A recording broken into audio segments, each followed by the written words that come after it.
안녕하세요. 모르면 받을 수 없는 정부 혜택, 여러분의 복지를 책임지는 복지비서 미스 킴입니다. 젊은 층들은 노후 준비를 위하여 걱정이 많고 어르신분들은 정부에서 지원하는 혜택이나 안전한 노후 생활을 위한 정책들 때문에 고민이 많습니다. 정부에서 지원하는 혜택이 다방면으로 많고 지원 내용도 굉장히 많아 보이지만 대한민국은 OECD 국가 중 빈곤율 1위를 차지하고 있는 나라 중 하나입니다. 최근 기초연금을 연구한 결과 기초연금 지급 대상 선정 기준을 소득 인정액으로 변경해 점진적으로 대상자를 축소해야 된다는 제언이 나왔는데요. 오늘 영상은 정부 연금개혁 논란이 되고 있는 기초연금에 대한 내용으로 준비했습니다. 오늘도 시작 전에 구독과 좋아요 꾹 누르고 시작하도록 할게요. 기초연금은 노후 생활을 안전하게 보내기 위해 나라에서 조건이 되는 노인들을 위한 제도인데요. 만 65세 이상이면서 대한민국 국적으로 국내에 거주하고 있는 소득 인정액이 선정 기준액 이하이신 어르신 분들이 받을 수 있는데요. 2023년 선정 기준액은 단독가구 202만원, 부부가구 323만 2천원입니다. 수령금액은 단독가구 32만 3,180원, 부부가구 51만 7,080원으로 전년도 대비 물가상승률을 반영하여 각각 약 5.1%씩 증가한 셈인데요. 물가가 상승함에 따라 기초연금 수급액이 증가되어 어르신들 생활에 많은 보탬이 되고 있는 상황에서 최근 연구 진단 발표에 따르면 현행 기초연금 제도가 재정적으로 계속 유지하기 어렵다는 진단 결과가 나온 가운데 기초연금 지급 대상 선정 기준을 소득 인정액으로 변경해 점진적으로 대상자를 축소해야 된다는 제언이 나왔습니다. 한국보건사회연구원 류재린 부연구위원이 연구 책임을 맡은 연금개혁과 사회적 합의 모델에 관한 연구에 따르면 기초연금 지출액은 2020년 17조 원에서 2080년 312조 원까지 증가하는 것으로 추계됐는데요. 현행 그대로 65세 이상 노인의 소득 하위 70%의 급여가 지급되는 것으로 가정했고 이때 기준 연금액은 2022년 30만 7천원, 2023년 32만 2천원을 지급하는 것으로 적용했습니다. 매년 소비자 물가 상승률에 연동해 인상하되 국민연금 재정 계산 5년 주기에 따라 일정 비율 11.5%를 유지하는 것으로 가정하여 계산했는데요. 최근 언급된 윤석열 정부의 11대 국정과제에 따라 기초연금액을 2024년부터 40만 원으로 인상하고 매년 국민연금 대비 13.9% 지급하는 것으로 가정한 결과 급여 지출액은 2080년 기준 384조 원으로 현행 대비 72조 원 증가하며 GDP 대비 지출은 2080년 4.4%로 현행 대비 0.8포인트 증가하는 것으로 추산됐습니다.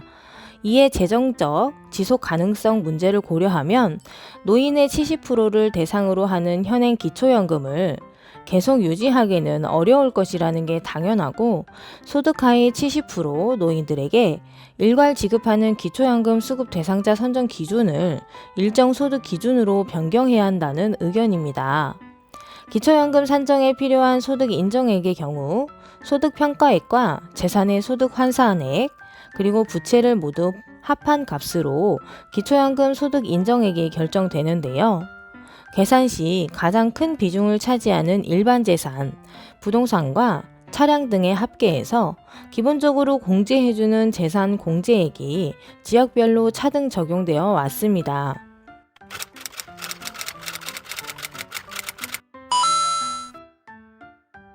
기초연금 수급 대상자 선정 기준을 일정 소득 기준으로 변경할 경우 부동산 공제 금액에 따라 선정 기준액에 큰 차이가 생길 것으로 보여지는데요.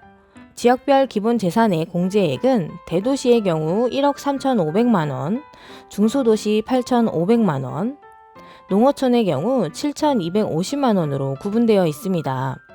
대도시의 경우 특별시, 광역시, 특례시를 포함하고 중소도시의 경우 경기도 성남시, 세종특별자치시, 충남 천안시 등을 포함합니다. 최근 부동산 거래를 보면 중소도시로 분류된 지역들 중 일부가 지역별 기본공제 기준상 대도시보다 주택가격이 높은 경우가 많아 기초연금 수급 대상에서 탈락하는 상황이 생기는데요. 5월 통계에 따르면 경기도 성남시의 경우 3.3제곱미터당 평균 주택 매매가는 약 3,955만원, 인천광역시의 경우 1,499만원, 부산광역시는 1,454만원으로 서울의 일부 지역보다 높은 수준으로 나타났는데요. 이런 어르신들은 소득 인정액 계산 시 중소도시 거주자로 분류되어 기초연금 수급이 불가능합니다.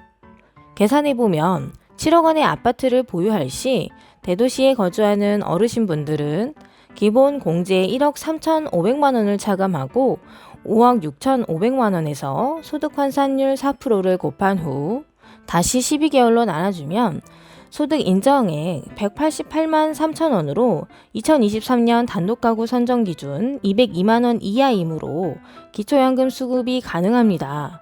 하지만 중소도시의 경우 똑같이 7억 원의 아파트를 보유하고 중소도시 기본 공제 8,500만 원을 공제 후 계산을 해보면 중소도시 어르신들의 경우에는 소득 인정액이 205만 원이므로 기초연금 수급 대상에서 탈락되시는 겁니다.